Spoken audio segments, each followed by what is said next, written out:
iniciar. Eh, bueno, voy a comenzar haciendo una pequeña presentación, aunado también a lo que la maestra Irari también ya me hizo favor de mencionar. En esta presentación les voy a presentar trabajo que va como título Desarrollo de plataformas sensoras electroquímicas para el monitoreo y detección no invasiva de ácido úrico. El director de este trabajo de tesis doctoral es el doctor Juan Manuel Gutiérrez Salgado del Laboratorio 11 de la sección de Bioelectrónica en el Departamento de Ingeniería Eléctrica, aquí del CIMBESTA. Yo me cuento con dirigido con el Centro de Investigación en Materiales Avanzados el CIMAP de la Unidad Chihuahua en la ciudad de Chihuahua, México, por la doctora Rocío Berenice Domínguez Cruz. Entonces voy a comenzar la presentación. Primero una pequeña parte introductoria de cómo va a estar dividido. Voy a tratar de hacerlo lo más dinámico posible, perdón, para que pueda ser también más digerible, más entendible.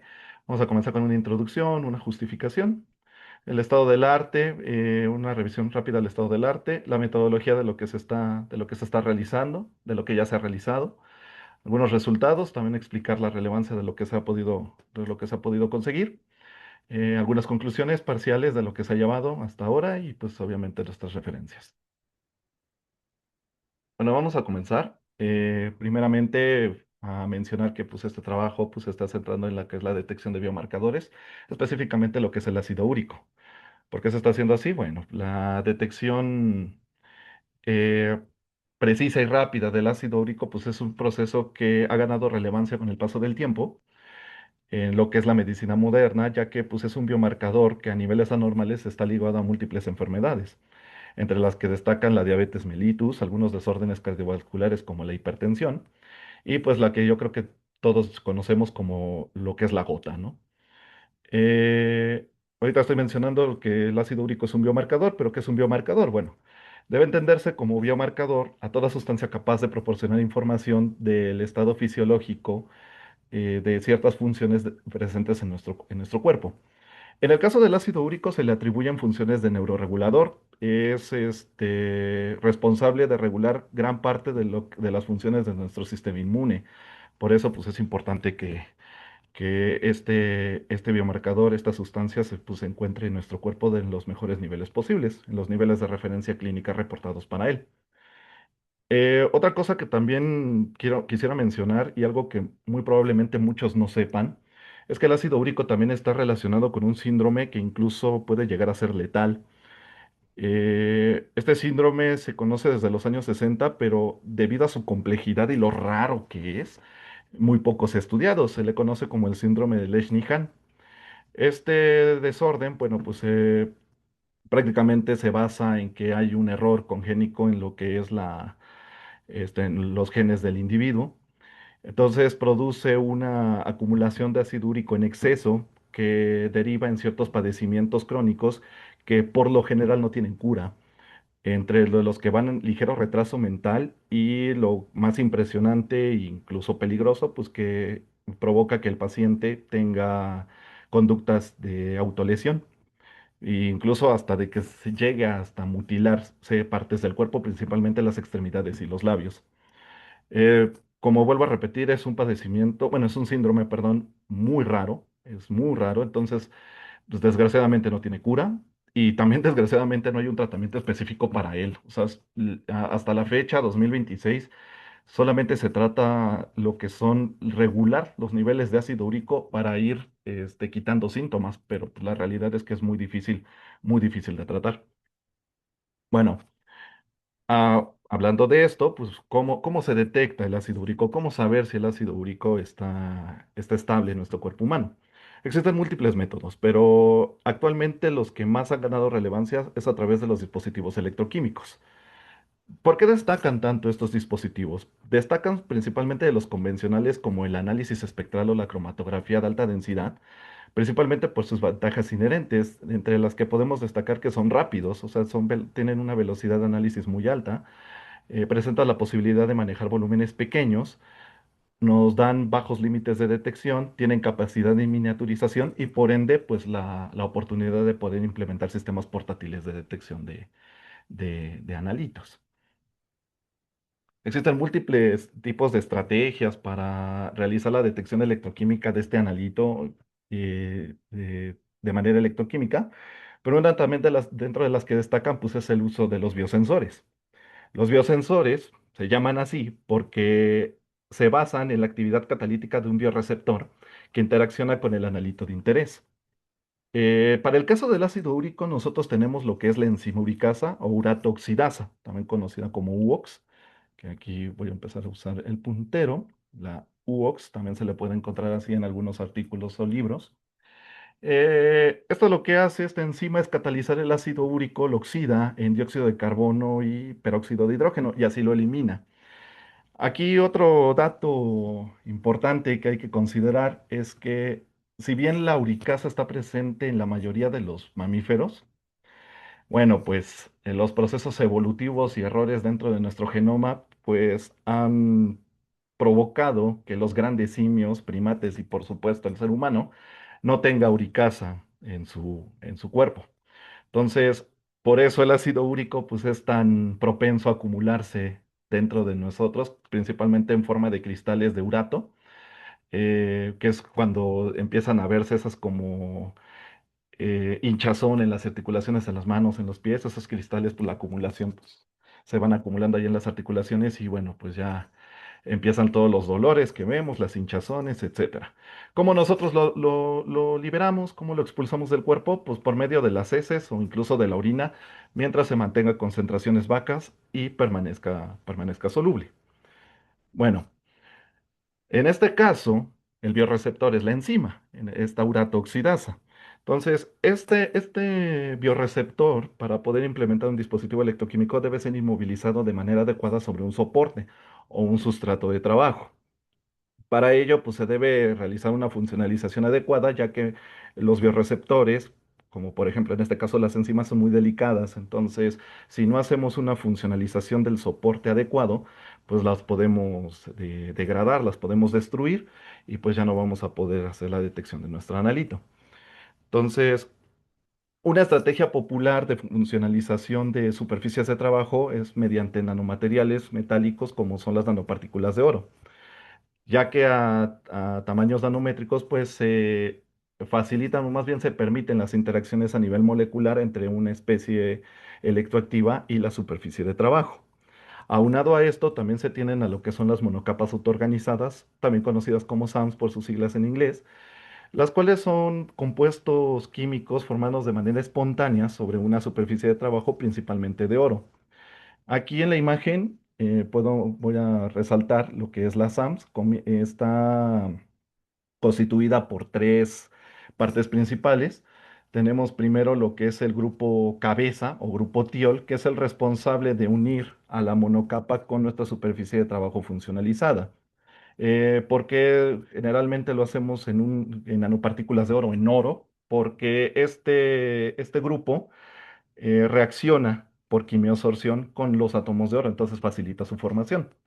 Luego tenemos una cadena alifática, que es la que da orden y estructura a la monocapa, y finalmente un grupo funcional. Este grupo funcional generalmente son grupos amino, son los responsables de reaccionar con el bioreceptor y estos van a favorecer la unión a la superficie del sustrato.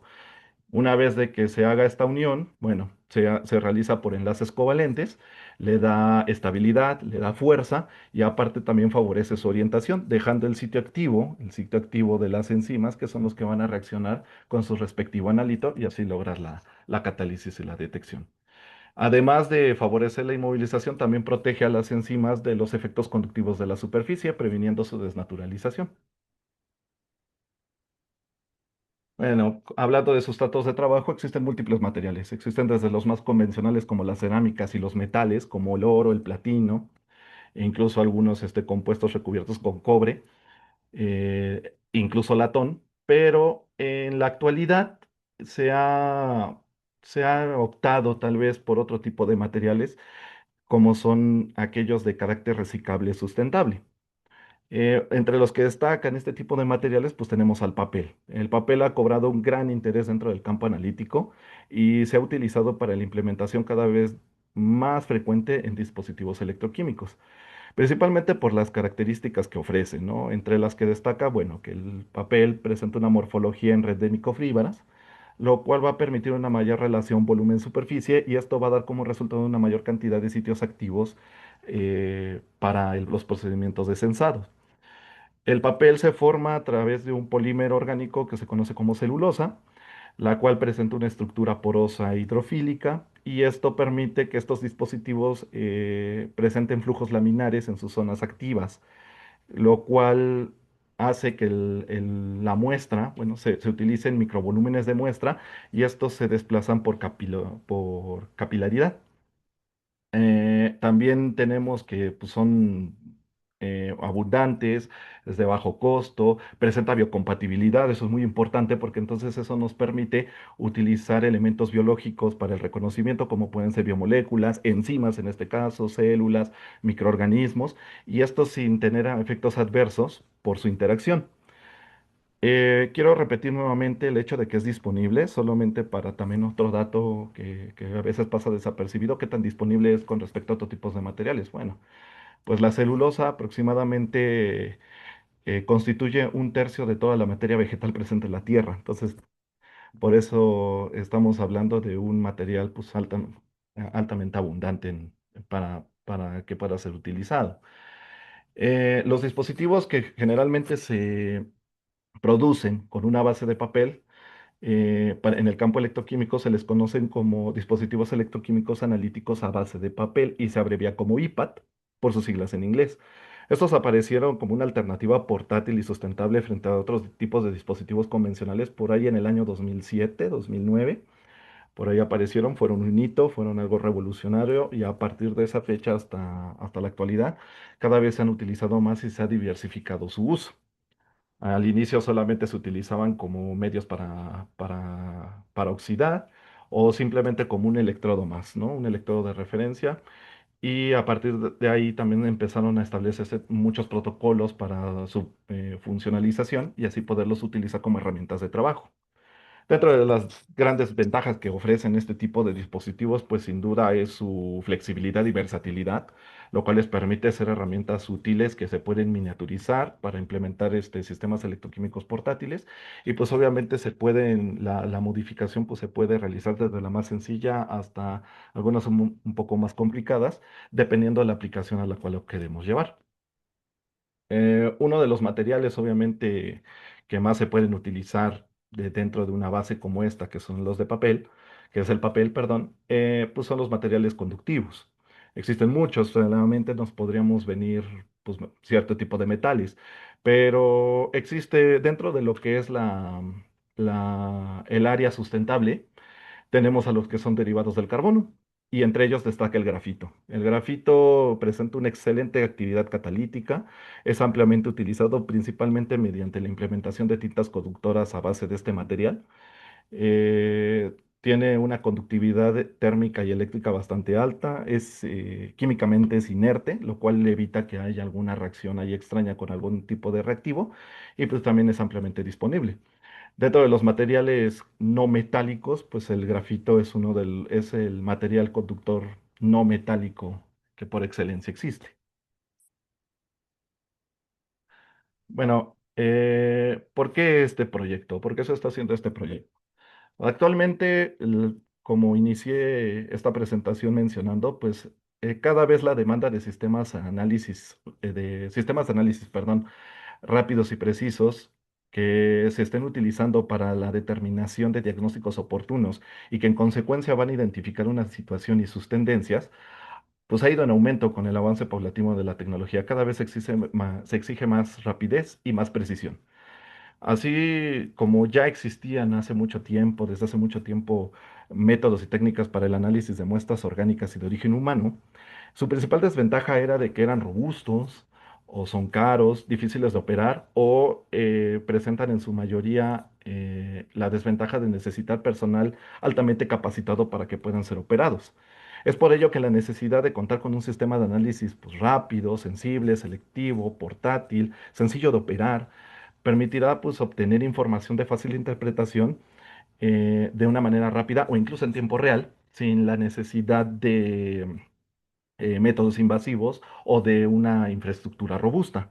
Esto pues con el mínimo consumo de recursos y permite así pues la implementación oportuna de tratamientos contra padecimientos o algún protocolo contra una situación de riesgo sanitario. Vamos a explorar un poco lo que es el estado del arte de este tipo de dispositivos electroquímicos, centrándonos un poco en lo que es el uso de los materiales sustentables.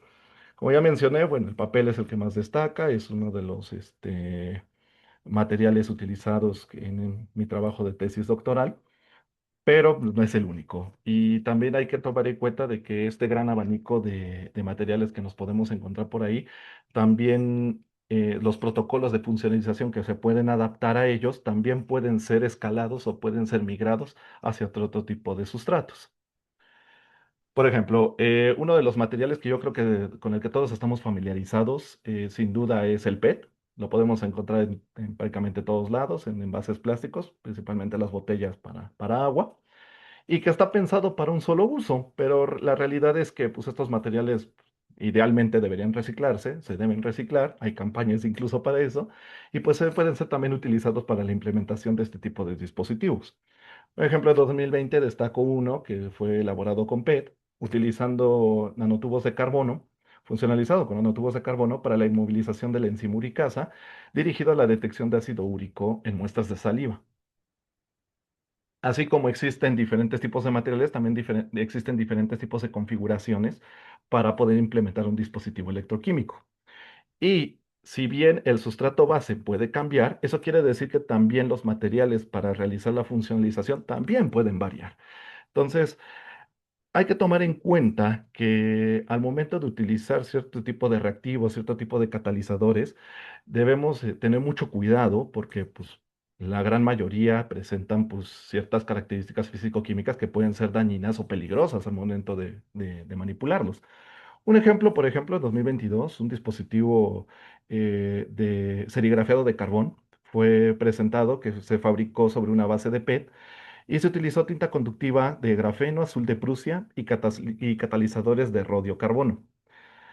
Por ejemplo, aquí este dispositivo pues, presentaba un verdadero problema al utilizar catalizadores de rodio, ya que el rodio es una cosa, además de que es caro, es altamente tóxico y si no se utiliza adecuadamente, volatiza y está asociado incluso a la aparición de ciertos padecimientos crónicos degenerativos en nuestro sistema respiratorio. Entonces, pues también hay que tomar muy en cuenta eso al momento de establecer un protocolo de funcionalización. Aunado a esto, bueno, pues también nos podemos encontrar otro tipo de técnica muy común, muy famosa en lo que es la funcionalización de electrodos, como es el electrohilado. ¿Cuál es el problema del electrohilado? Que se basa, pues, prácticamente en volatilizar solventes y algunos polímeros. Y pues esto también resulta muy peligroso si no se hace adecuadamente, porque algunos de estos polímeros llegan a ser nocivos, los solventes también pueden reaccionar con el oxígeno presente en el aire y esto pues, puede derivar, e incluso está reportado que ha derivado en padecimientos como cáncer o en la aparición de ciertos tumores, tanto malignos como benignos. Y otra técnica también muy utilizada, muy famosa, pues es mediante nanomateriales metálicos. Nanoestructuras metálicas, un ejemplo de esto pues fue en el 2024 que presentaron ferrita de níquel sobre un electrodo serigrafiado sintetizado por combustión utilizando glicina, esto para la detección electroquímica de ácido úrico. ¿Cuál es el problema aquí? Bueno, pues utilizar este tipo de nanoestructuras bajo la síntesis de combustión, pues este tipo de reacciones son exotérmicas, liberan calor. Utilizar glicina también es peligroso, puede ser flameable, puede ser explosivo, entonces existen otro tipo de nanomateriales que también pueden ser utilizados para estos fines que pueden ser incluso sintetizados de manera más segura, como por ejemplo las nanopartículas de oro, de platino, algunas nanopartículas de óxidos metálicos, los nanotubos de carbono, etcétera. Bueno, voy a pasar a lo que es la metodología del trabajo que se está haciendo. Voy a presentar el contraste de dos tipos de materiales que se están utilizando en este trabajo y que ya se han utilizado, incluso se han reportado en algunos papers. Por un lado tenemos a lo que son los electrodos serigrafiados de carbón comerciales, los se encuentran en el mercado, principalmente pues algunos proveedores de lo que son equipos electroquímicos. Y por el otro lado, pues los dispositivos electroquímicos a base de papel, ¿no? Entonces vamos a ver, primero vamos a comparar lo que es la metodología de la funcionalización para la implementación de este tipo de dispositivos con un material y el otro. Vamos a comenzar con el electrodo serigrafiado de carbón. Eh, ¿Dónde está el puntero? Disculpen, aquí está. Vamos a comenzar. Aquí tenemos lo que es nuestra superficie de trabajo. Esta superficie de trabajo debe ser activada. Esto para que podamos revelar el material conductor hacia la superficie y tenga una mayor interacción con el electrolito y así el intercambio de especies iónicas, especies electroactivas se puede efectuar. Una vez que está activado, nosotros pasamos a lo que es la parte de la electrodeposición de las nanopartículas de oro mediante un barrido en voltamperometría cíclica. Nosotros vamos a ir formando estas nanopartículas a partir de una solución de ácido cloroáurico. ¿Qué sucede aquí? Bueno, el ácido cloroáurico contiene átomos de oro áurico y por acción del potencial aplicado durante nuestro proceso electroquímico, este ácido pues empieza a descomponer y los átomos de oro áurico se convierten en átomos de oro elemental con una valencia de cero. Entonces estos átomos empiezan a unirse formando clústeres y esto es lo que va dando la forma a la que son las nanopartículas de oro. El tamaño de la nanopartícula pues va a depender de la concentración del ácido clorhídrico y del tiempo que va a durar el proceso de electrodeposición, también en lo que es la velocidad de barrido en el proceso voltamperométrico.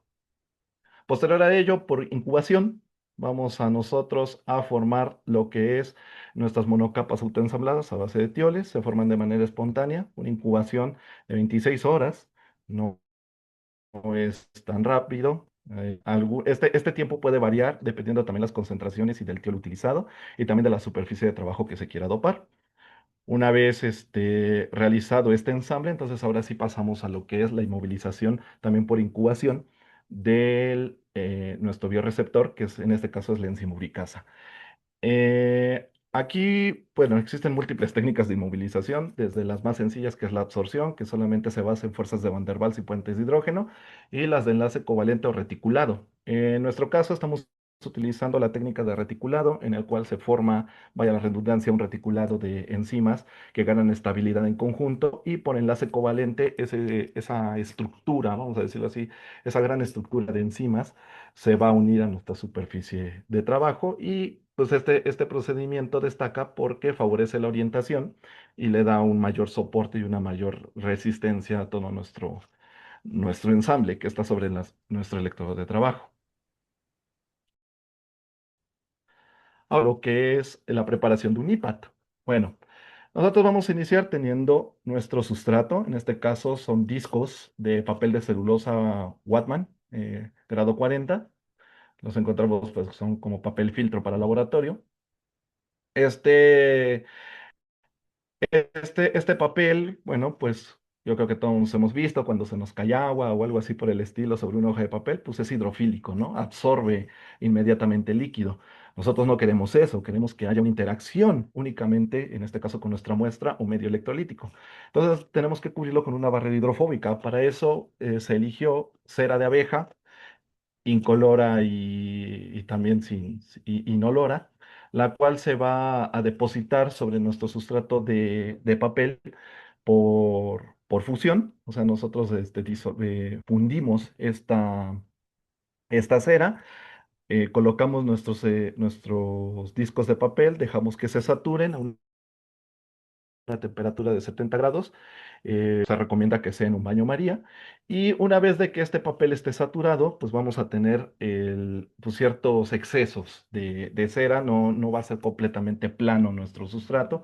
Debemos cuidar eso. Entonces, para retirar todo el exceso que pueda haber en esta superficie, utilizamos un procedimiento de pulido con discos de tela y con mototools o Dremels vamos retirando con cuidado y de manera homogénea toda la cera en exceso que presenta el sustrato.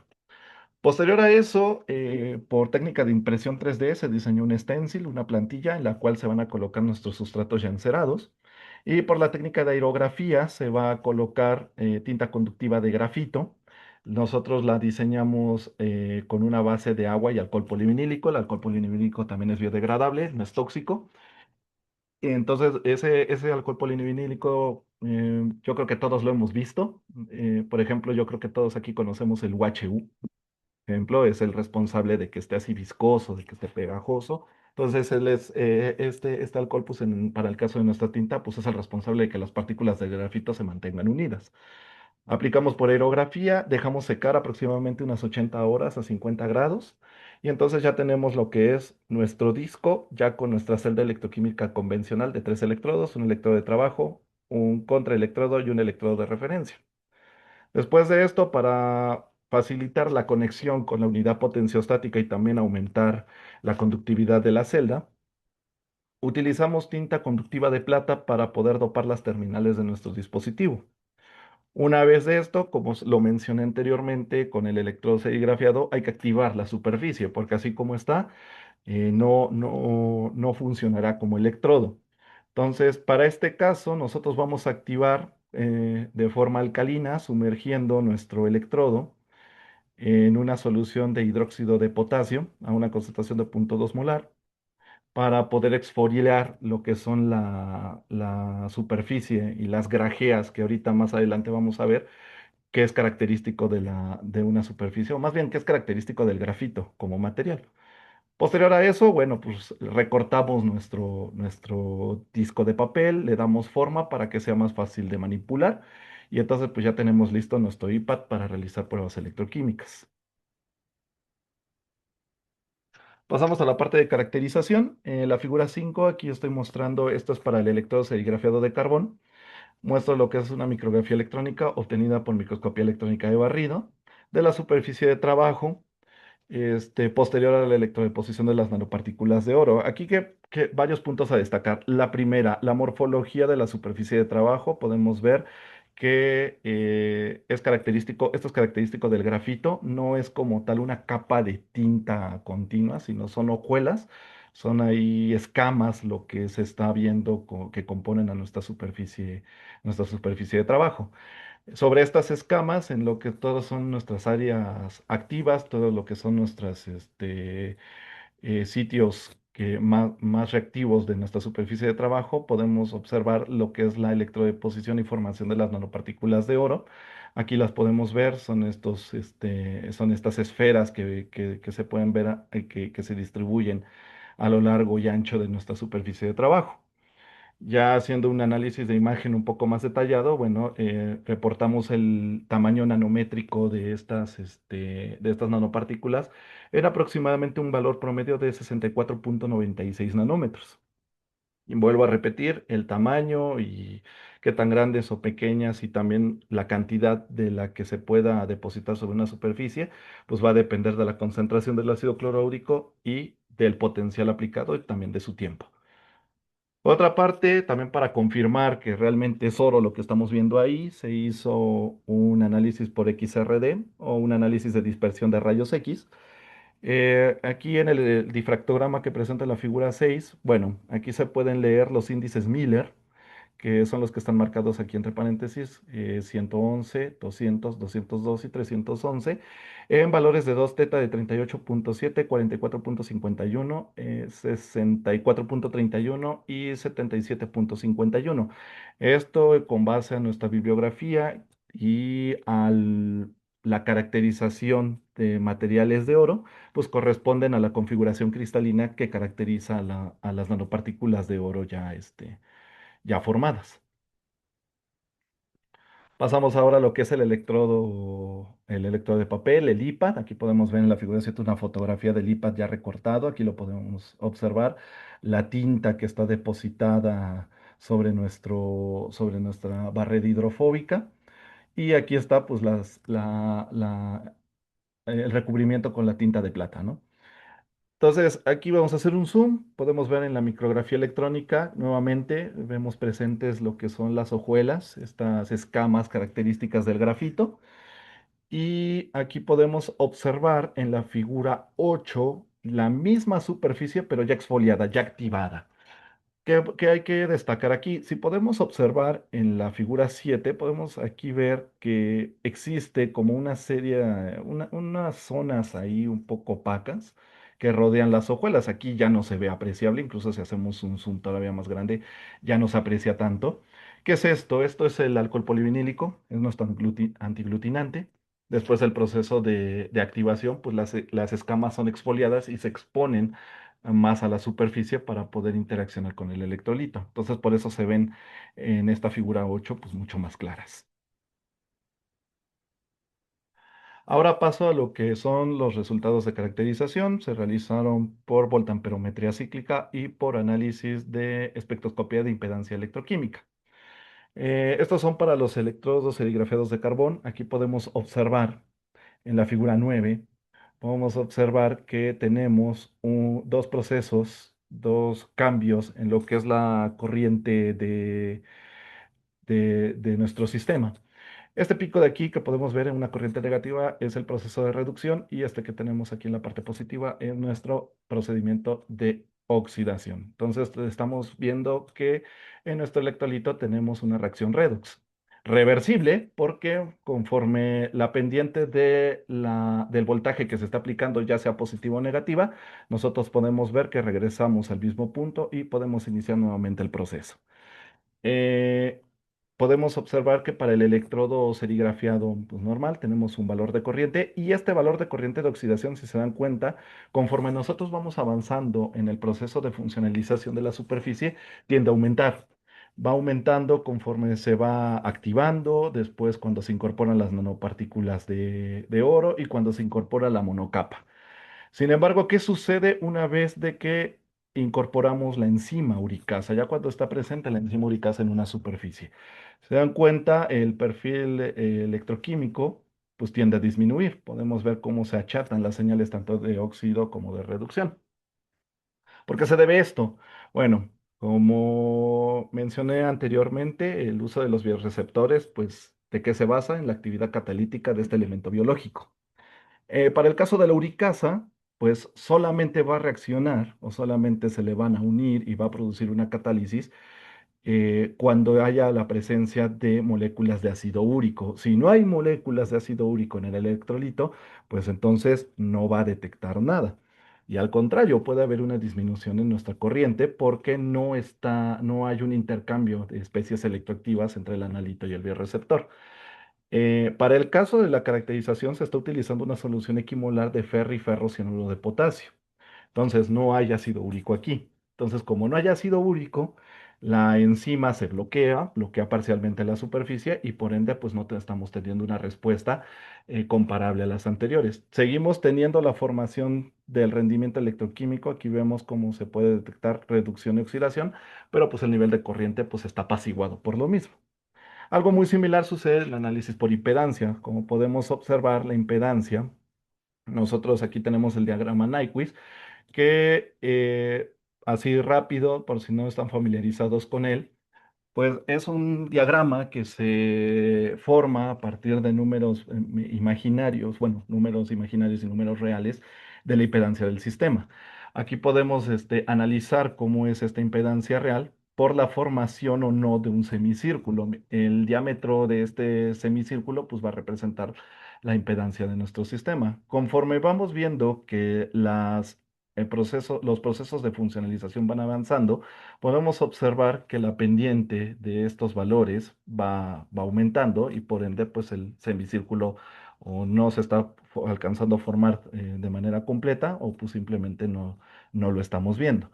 Entonces vemos cómo la impedancia del sistema tiende a disminuir, pero al momento en el que nosotros incorporamos a la uricasa, podemos observar cómo esta impedancia pues tiende a aumentar y lo cual es muy acorde a lo que estamos viendo en los voltamperogramas. Otra cosa también aquí destacar importante es que probamos dos tipos de métodos de inmovilización, ya utilizando, como ya mencioné, estas SAMs y otras sin estas SAMs, haciendo una inmovilización por absorción, una inmovilización débil. Lo que podemos observar entre ambos procedimientos, en el caso de aquí, lo que es el magenta y el negro, podemos observar que cuando la inmovilización es por absorción, pues incluso el nivel de corriente pues es todavía más apaciguado, ¿no? Ante la ausencia de las moléculas de ácido úrico. Y lo mismo sucede con la impedancia del sistema. Cuando no hay una adecuada inmovilización, las enzimas no están bien orientadas, se bloquean unas con otras o incluso con la misma superficie de trabajo y provocan que esta impedancia pues tienda a aumentar. Ahora pasamos a lo que es la caracterización del electrodo de papel.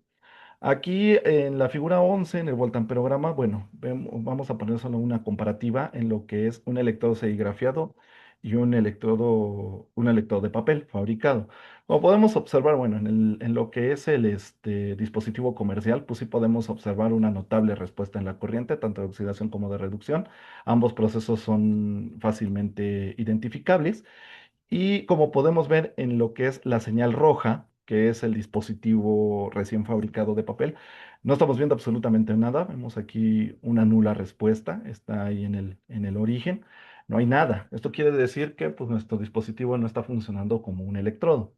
Posterior al proceso de activación, aquí podemos ver ahora sí cómo se pueden observar un proceso de oxidación y un proceso de reducción. Entonces, nuestro dispositivo ya funciona como un electrodo. Obviamente, si lo comparamos con un dispositivo comercial, pues sí, el nivel de respuesta está bastante apaciguado.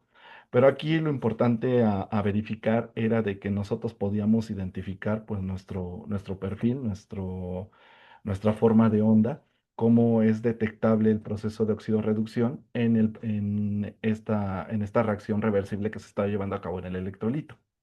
Algo muy similar podemos ver en el análisis por impedancia. Podemos ver aquí este arco, este semicírculo, corresponde al electrodo recién fabricado. El diámetro sobrepasa incluso los 100K. Y luego, haciendo un zoom, podemos observar pues, la respuesta a un electrodo serigrafiado comercial y de este mismo electrodo de papel ya activado, ¿no? Como ya podemos ver la disminución en la impedancia del sistema notablemente, algo que viene correspondiente también al voltamperograma. Y así podemos observar y podemos resaltar la importancia de un adecuado proceso de activación. Pasamos a lo que es parte de la detección electroquímica. Vamos aquí no solamente a comparar respuestas, sino que también vamos a comparar diferentes métodos para detectarlo. Específicamente en lo que es la amperometría, vamos a ver aquí que se puede detectar mediante el análisis de muestras a una concentración diferente de ácido úrico, muestras individuales. Podemos observar aquí que las señales voltamperométricas inician en un valor de corriente y después van ganando estabilidad con el paso del tiempo. ¿Sí? Este valor de estabilidad se mantiene durante todo el proceso en el que se está haciendo este ensayo y pues aquí podemos obtener entonces un nivel de corriente a la oxidación de las moléculas ya del ácido úrico. Podemos observar que la respuesta en corriente es proporcional a la concentración de ácido úrico que se está midiendo. Y entonces, con estos resultados, nosotros podemos hacer una curva de calibración, un modelo de ajuste en función de la concentración que se está midiendo. Para esto nos vamos a apoyar de un concepto que se llama densidad de corriente, que es prácticamente la respuesta en corriente por unidad de área. Para el caso de los electrodos serigrafiados, nosotros tenemos un área electroactiva, que es el área del electrodo de trabajo de 0,11 centímetros cuadrados. Entonces, con esto nosotros obtenemos nuestro modelo de ajuste y nuestra ecuación de este modelo para poder ver la relación entre lo que es nuestra corriente obtenida de los procesos oxidativos en función de la concentración del ácido úrico. Para el caso del dispositivo de papel, aquí también se realizó por amperometría, pero no, aquí lo que quiero que vean pues, es la diferencia en la que se puede llevar a cabo esta detección. El anterior fue mediante el análisis individual de muestras a diferente concentración. Y aquí tenemos una muestra continua a la cual se le va a ir inyectando una concentración constante de ácido úrico. ¿Sí? Entonces, nosotros iniciamos nuestro procedimiento, gana cierta estabilidad, se va a estar haciendo esta inyección de ácido úrico a la muestra cada 60 segundos y podemos observar que cada vez que se hace la inyección o que se va agregando este analito a nuestra muestra, tenemos un cambio en el nivel de corriente. Este cambio de nivel de corriente se estabiliza después de un tiempo y no sufre cambio hasta que volvemos a inyectar analito, teniendo esta señal amperométrica en forma de una escalera. ¿Sí? Igualmente, con los valores de corriente para cada uno de los procesos oxidativos a diferente concentración del ácido úrico presente en la muestra, obtenemos nuestra relación de densidad de corriente en función de la concentración y podemos obtener entonces nuestro modelo de ajuste lineal.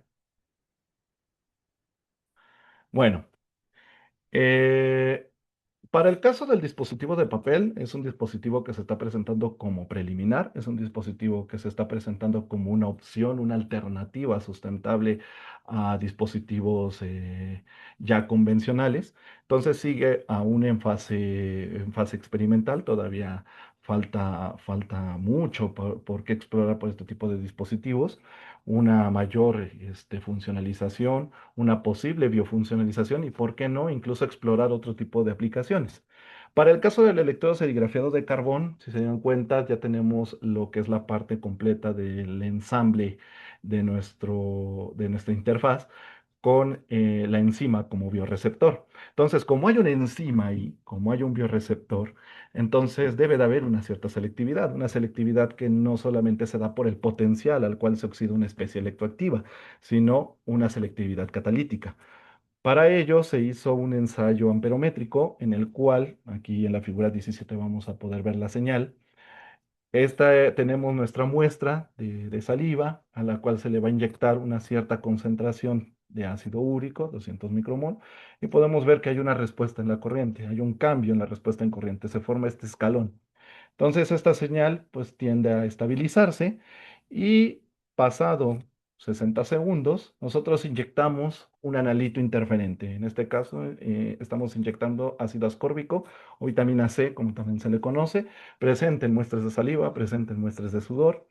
Es un analito interferente muy común del ácido úrico, también presenta potenciales de oxidación muy similares, entonces era importante ver cómo respondía el dispositivo ante la presencia de este tipo de analitos.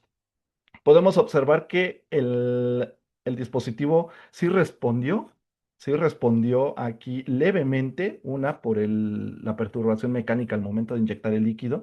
Si hay un ligero incremento, muy ligero incremento en la respuesta en corriente.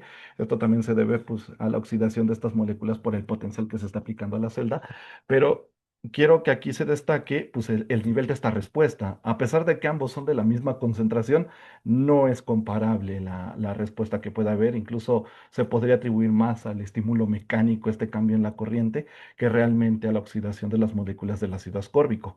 Esto se ve incluso más detalladamente al momento de aplicar otro interferente común, que es la urea.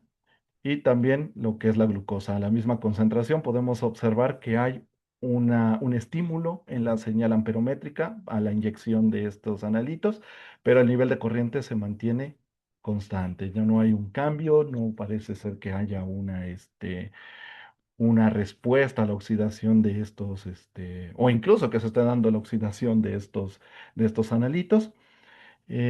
No existe por parte del biosensor, no lo está detectando, no lo está detectando. ¿Y qué pasa después? Bueno, ya en esta muestra hay ácido úrico, hay ácido ascórbico, hay urea, hay glucosa, pasa otro minuto y volvemos a inyectar ácido úrico a la misma concentración. ¿Y qué sucede?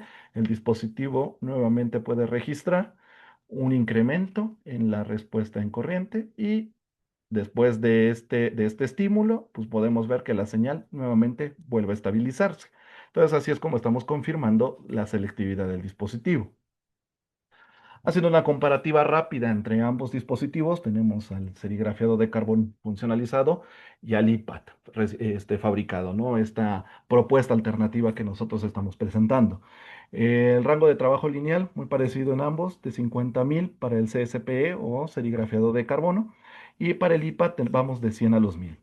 Los valores aproximadamente de referencia para valores clínicos normales del ácido úrico están aproximadamente entre los 76 micromols hasta los 480, 450 micromol, dependiendo también el paciente, dependiendo también la muestra que se analice, ¿no? En el caso de la saliva, si mal no recuerdo, si espero no estar mal, que mi memoria no me falle, es de aproximadamente el valor que se puede considerar normal es de 199,56,60 micromols.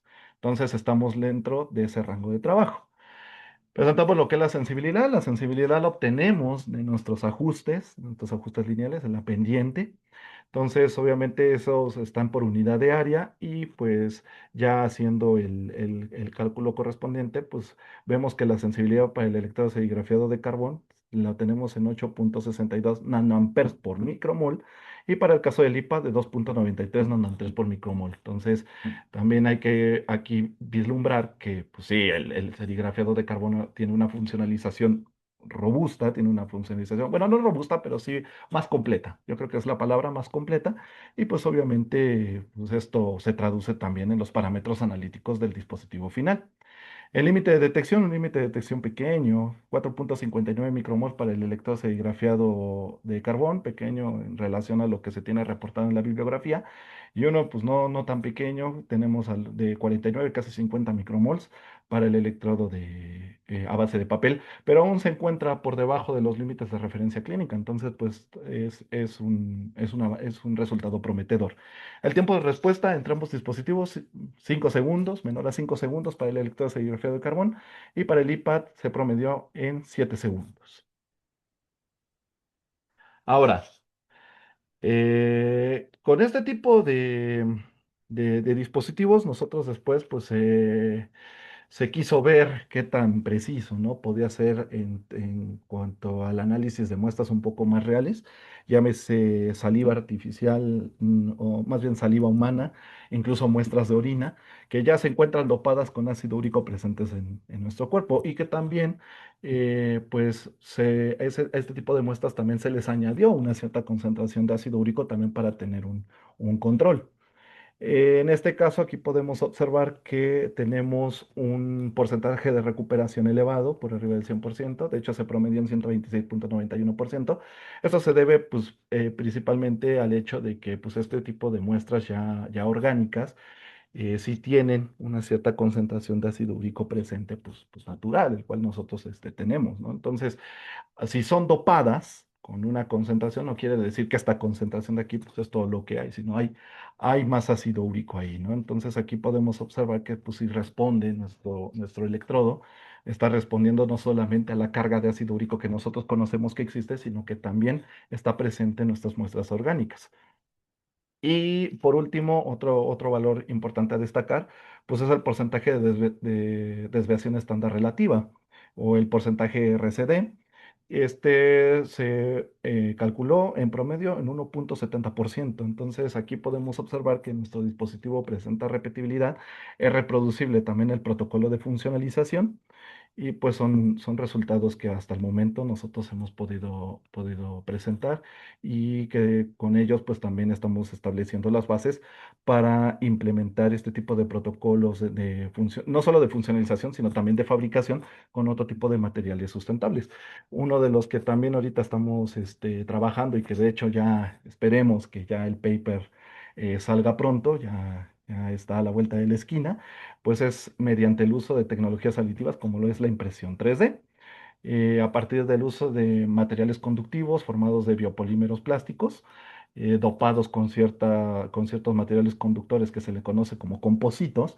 Estos compositos los hay de carbón, los hay metálicos, hay de varios tipos, con el cual estos filamentos pues ganan carga, ganan conductividad y nosotros pues estamos diseñando desde cero la construcción, el diseño y construcción de un electrodo para poder implementar un dispositivo electroquímico más robusto e incluso con límites de detección más pequeños o con mayores sensibilidades.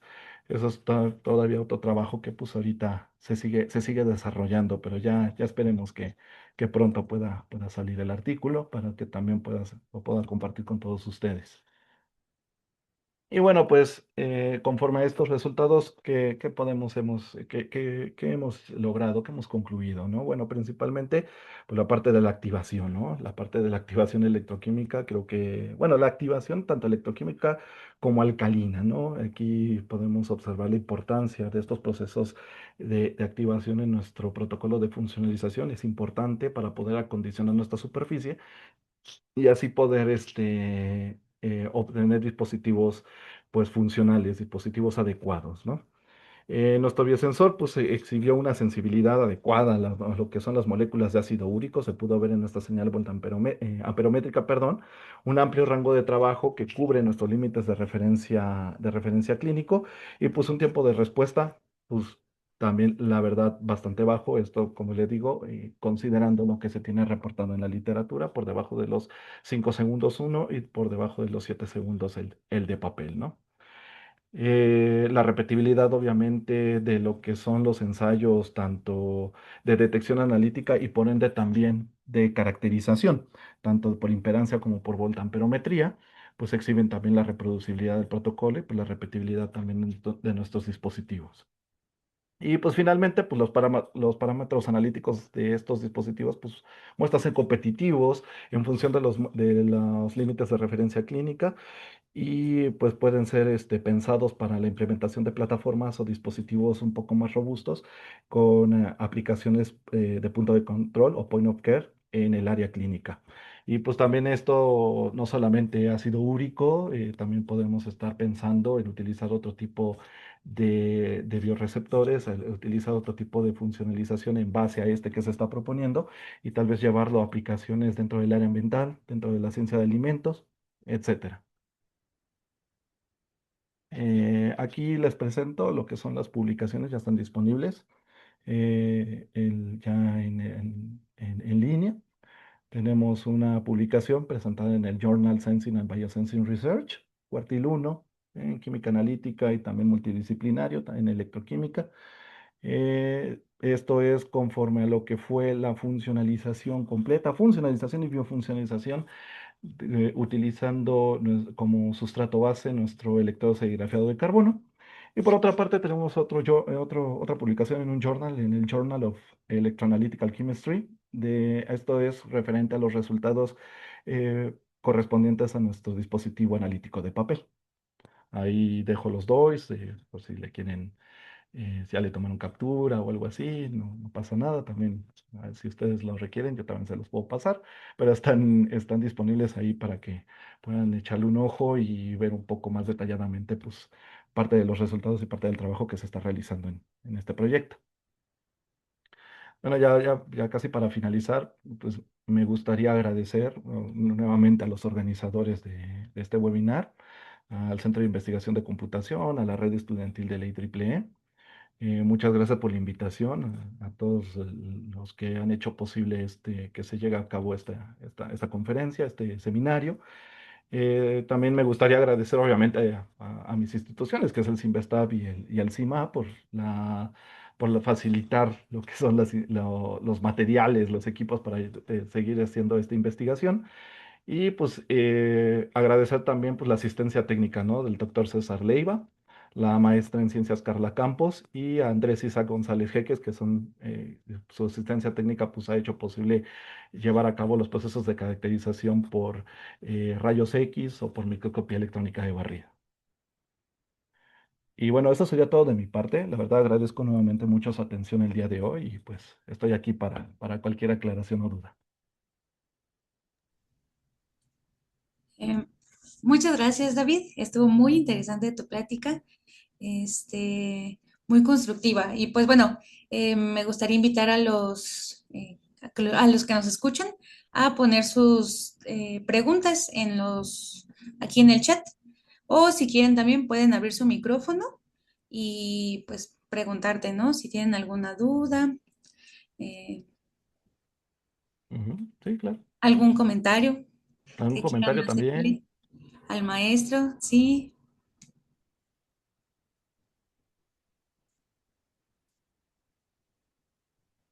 Sin miedo, sin miedo.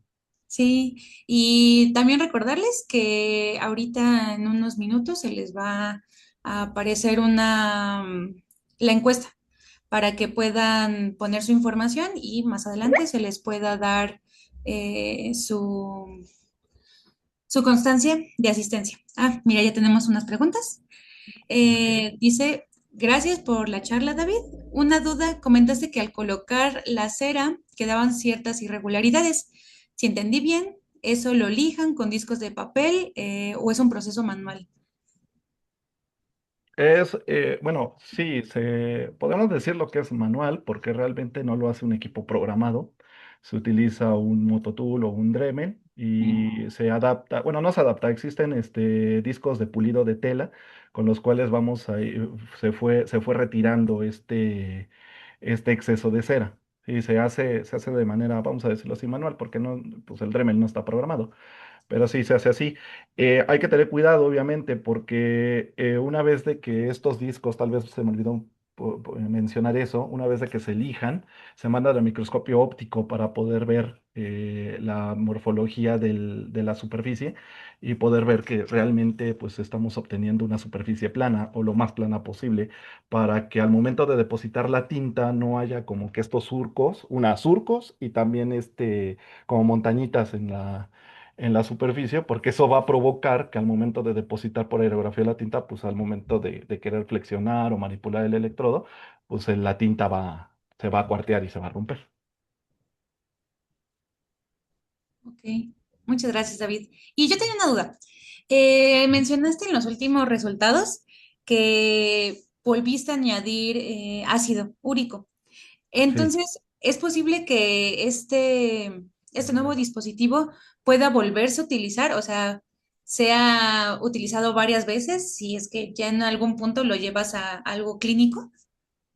Este, sí, mira, para el caso del electrodo de Ujú, papel, el electrodo de papel sí está pensado solamente de un solo uso, ese sí, por diferentes cuestiones, ¿no? Una, la naturaleza del material y del sustrato base, y también porque al momento en el que se tenía en contacto muy prolongado, y estoy hablando, digo, o sea, si se dan cuenta, pues los procedimientos de electroquímicos son de minutos, son de segundos.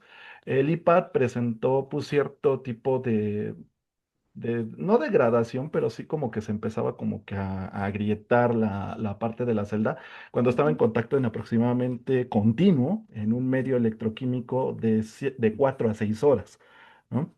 Entonces, ahorita está pensado para un solo uso. Para el caso del electrodo serigrafiado de carbón inmovilizado por completo hasta la parte enzimática, sí está pensado para ser reutilizado.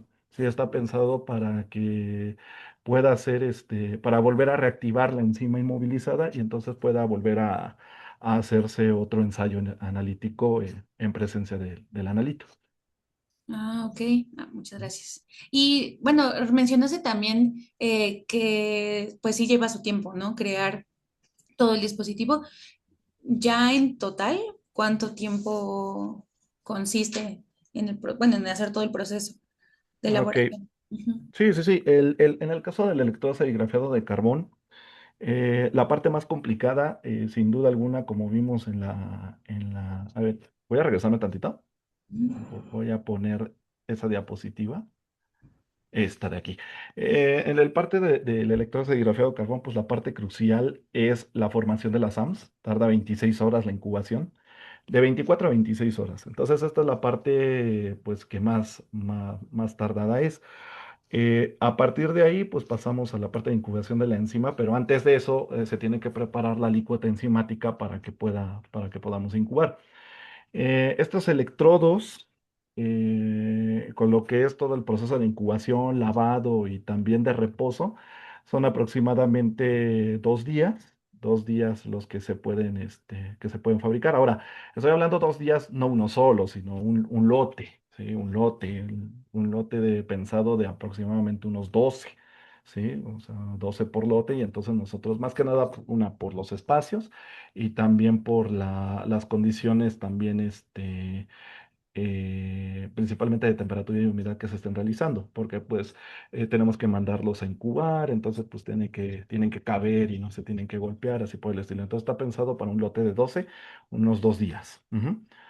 En el caso del de papel, pues igual, ¿no? Aquí aproximadamente hasta este punto, por eso quiero recalcar que es hasta este punto, al punto en el que tenemos ya un electrodo, un dispositivo funcional, todavía no está inmovilizado con alguna enzima o algo así por el estilo, pero desde el acondicionamiento del disco de papel hasta aquí, que ya tenemos un electrodo, un dispositivo electroquímico funcional, con su superficie activada, hasta ahí.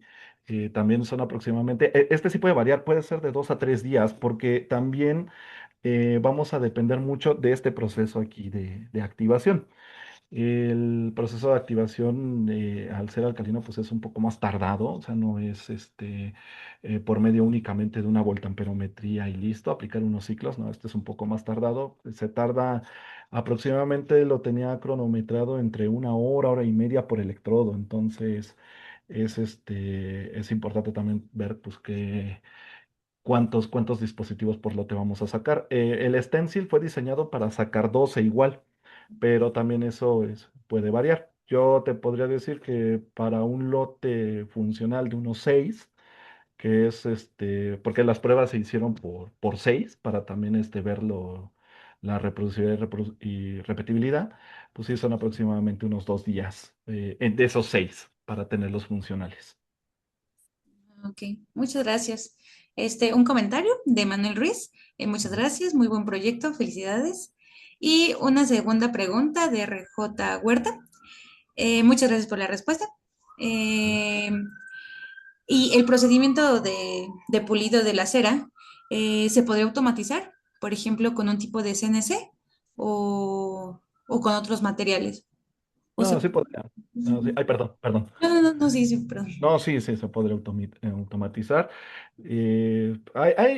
Incluso hasta manualmente se podría hacer, posiblemente bajo otro tipo de instrumentos, ¿no? O sea, hay algunas pulidoras específicas que tienen su rotor de fibra de ferrita, que también pueden ser utilizados para realizar este procedimiento. Pero sí, claro que se puede automatizar. Ah, ok. Pues bueno, muchísimas gracias. ¿Alguien tiene alguna otra pregunta que le quieran hacer al maestro? Bueno, sí. Nayetsi Baezaga García pregunta, hola David, muchas gracias por el webinar, estuvo muy interesante. Mi pregunta es, ¿existen consideraciones o comparaciones sobre qué tipo de muestra no invasiva es mejor utilizar para la detección del ácido úrico o si se obtienen mejores resultados dependiendo del tipo de muestra? La prueba estandarizada por excelencia es la sangre. O sea, las pruebas estandarizadas para realizar la detección del ácido úrico es la sangre. Sin embargo, pues la obtención de sangre pues es de por sí ya invasivo, ¿no? Entonces se han explorado otro tipo de muestras, destacando la saliva por un lado y otra que también se destaca es la orina. Entonces, estudios previos, que existen bastantes en cuanto al análisis con una muestra u otra, muestran que estos medios, o bueno, sí, estos muestras, vaya a ser la redundancia más bien, sí, no lo quería decir, pero bueno, este, han presentado resultados muy, muy similares a lo que es un análisis sanguíneo. Entonces, es por ello que que también pues, se vuelven atractivos y es algo que se ha venido incrementando más su uso de orina y saliva con el paso del tiempo, no solamente para investigación, sino también incluso en algunos laboratorios para ya el trato directo con los pacientes. Ok, muchas gracias. Wow, pues estaría muchísimo mejor, ¿no? Con la saliva que una muestra de sangre y hasta podría ser portátil, ¿no? O sea, que cada quien en su casa tenga un dispositivo así como el de la sangre, digo, para medir la Para glucosa. ver la glucosa. Ujú, De, sí. de hecho, de hecho, hay ya actualmente dispositivos potenciostatos, bueno, unidades potenciostáticas ya portátiles que se pueden conectar a un teléfono, que pueden ser conectados a un teléfono. Entonces, estos potenciostatos pues, tienen compatibilidad con este tipo de electrodos de 3 celdas que se utilizan un lado por el de carbón comercial y por este lado del iPad que se inspira en este tipo en cuanto a sus dimensiones y forma de estos comerciales, pues bueno, son adaptables a estas unidades potenciostáticas chiquitas, son igual o más pequeños que los controles de alarma de un carro. Entonces se pueden conectar al teléfono y entonces pues también pues algo interesante sería pues tener así a la disposición estos dispositivos para que sí, obviamente con un protocolo, obtener nuestra muestra y poderlo Ujú. medir así de simple. Sí, ok. Pues muchísimas gracias, David, nuevamente. Por favor, si le podemos dar otro aplauso, virtual, por favor. Muchas Yo los gracias. escucho, yo los escucho. Y bueno, ahorita les vamos a mandar el quiz para que llenen sus datos y después se les haga llegar la constancia. Y bueno, como ya saben, aquí bueno, las actividades de la rama del IEEE, pues tenemos estos webinars, pero también tenemos talleres. Y la siguiente semana vamos a tener un taller muy interesante de una compañera. Este, Ujú. ya se está proyectando. Es de la ingeniera Danitza Bermejo, quien nos va a hablar acerca de la reconstrucción 3D de ultrasonido FEDAD y sensorless. Este taller va a durar 2 días, el lunes y 3 de marzo, de 7 a 8:30 de la noche. Y creo que aquí no lo menciona, pero ella nos pidió que por favor contaran con una laptop para poder hacer los ejercicios que va a traernos en su taller. Y bueno, pues muchísimas gracias, David. Y los esperamos para por el próximo webinar y este nuevo taller que se viene la próxima semana, el lunes y martes. No, muchísimas gracias nuevamente, pues a ustedes por darme la oportunidad. Espero, la verdad, me quedo con una muy bonita experiencia y espero, seguir participando en su rama para futuras, colaboraciones. La verdad es que sí, sí me gustaría seguir siendo parte de esta bonita comunidad y pues nuevamente muchas gracias, pues no solamente a los organizadores, sino también a los asistentes. Sí, muchas gracias a todos.